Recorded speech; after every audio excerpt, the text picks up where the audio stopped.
Life is hard in South Sudan. War, hunger, injustice, corruption, all conspire to make life impossible. Yet the daily courage of farmers to plant their fields and mothers to feed their children reveals the will of ordinary people to struggle, not just for their own survival, but for the well-being of their communities.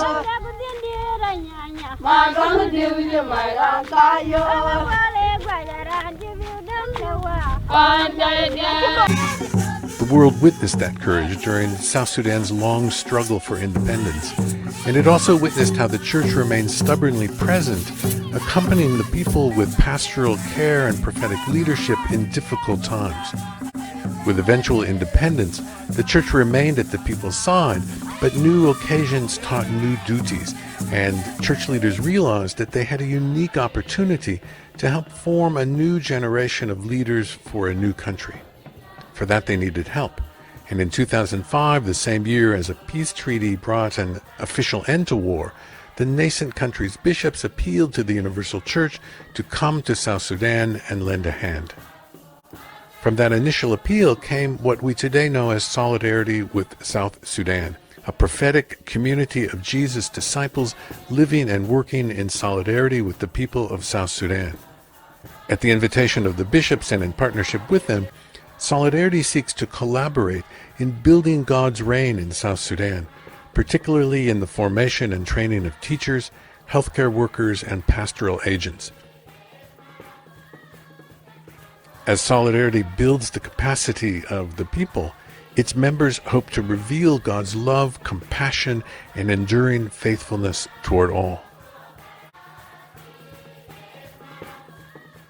Illiteracy undermines democracy, and only 27% of adults in South Sudan can read and write. From the beginning, Solidarity has sought to assist current teachers to upgrade their skills, particularly the use of English in the classroom. Solidarity also established distance learning programs, providing multi-year in-service programs in places like Leer, Nzara, Gumbo, Rumek, Maban, and Ogok, as well as the delivery of shorter in-service training in several other places.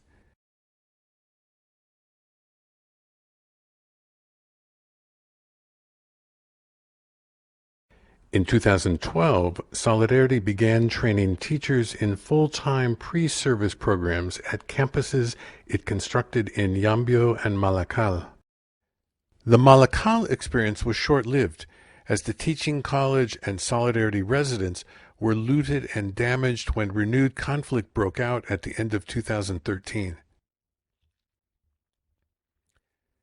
As a result, the Solidarity Teacher Training College in Yambio expanded its programming, bringing learners from all over South Sudan, as well as students from the conflicted border region of Abyei and the embattled Nuba Mountains in Sudan. By helping to professionalize the practice of teaching, Solidarity has also helped to foster respect and appreciation for the men and women who educate the region's children. South Sudan has the highest maternal mortality in the world.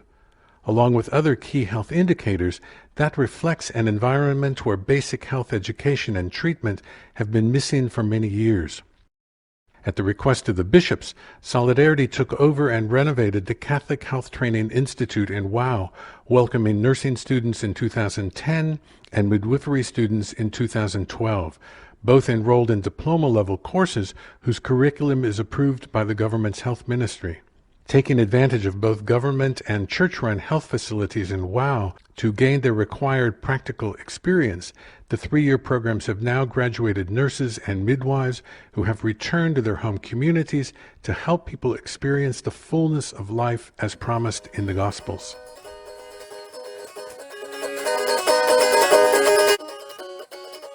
A third element of Solidarity's work during the past decade has been helping the Church to revitalize its ministries by training catechists and pastoral agents throughout the country. In coordination with the Church's national leadership and diocesan-level pastoral coordinators, workshops take place both at the Good Shepherd Peace Center in Kit, as well as in towns and villages across the land. Of renewed importance with the breakdown of civil society and the increase of political and ethnic violence, Solidarity's pastoral team helps the church work for biblically grounded justice, reconciliation, and peace. All of Solidarity's programs involve training in peace building and reconciliation. One priority is equipping priests with the skills to overcome ethnic and class tensions that contribute to violence in their parishes. And many of the initiatives that grow out of this programmatic focus intentionally encourage women to assume leadership as the primary protagonist for peace in their neighborhoods and communities.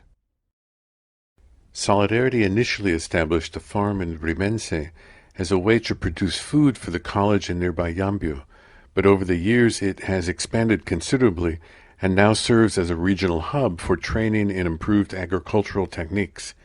As displacement has kept families from planting and harvesting their own fields, it has become a critically important source of employment and food for thousands of people. At the same time, it imparts important knowledge and skills that they can implement on their own small farms when the security situation improves.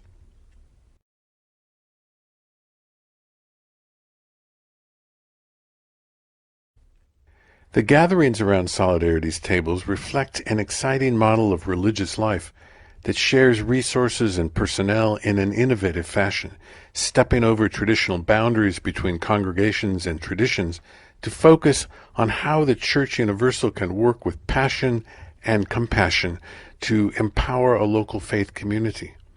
Particularly in a land so torn by ethnic and political tension, the collaboration and mutuality enfleshed by Solidarity during the last 10 years represent a model that grows the circle wide, recognizing that there are no limits to God's love. For the last decade, with support from faith communities around the world, Solidarity has accompanied and embraced a suffering people, offering a new model of selfless collaboration for the Church in mission.